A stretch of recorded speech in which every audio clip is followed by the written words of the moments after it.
Meeting নিয়ে এরা cheating করে। এই অভিদপ্তরে যারা থাকে তারা দীর্ঘ 9 দিন থেকে আমাদের দেখতেছে, কোনো উপরোক্ত কর্মকর্তা আমাদের সাথে এসে কোনো কথাবার্তা বললো না। আমরা কি মানুষ না? আমরা কি আমাদের টাকায় ওরা চলে, আমাদের টাকায় ওরা আইসি রুমে থাকে, আমরা কি করছি ওদের? আমাদের টাকা সাড়া দেবে না কেন? আমরা না খেয়ে থাকি, ওরা এসি রুমে থাকে, কি কারণে? আমাদের ফাইসালা না হওয়া পর্যন্ত আমাদের আন্দোলন চলবে। আমি দৃষ্টি আকর্ষণ করে বলতেছি, আপনারা আমাদের সমাধান দিন, আমাদের আন্দোলন আমরা বন্ধ করবো। আর যতক্ষণ সমাধান দিবেন না ততক্ষণ আন্দোলন চলবে। আমরা খেটে খাওয়া মেহনতি মানুষ, আপনাদের মতো জমিদার না, আপনাদের মতো দালাল করি না। আমরা কেউ পর্যন্ত কেউ কিছু বলে নাই, আমাদের সাথে খালি কথা বলে।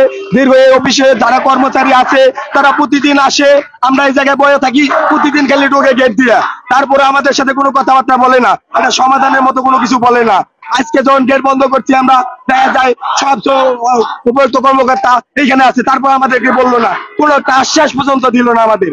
দীর্ঘ 9 দিন যাবত আমরা এই আন্দোলনে আছি, না খেয়া না পড়লে আমরা এখানে পড়ে আছি। এক বেলা খাই, 2 বেলা খাই না, তারপরে কোনো উপরোক্ত কর্মকর্তা আমাদের খোঁজ খবর নিল না।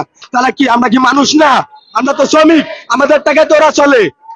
আমরা হলাম খেটে খাওয়া মেহনতি মানুষ।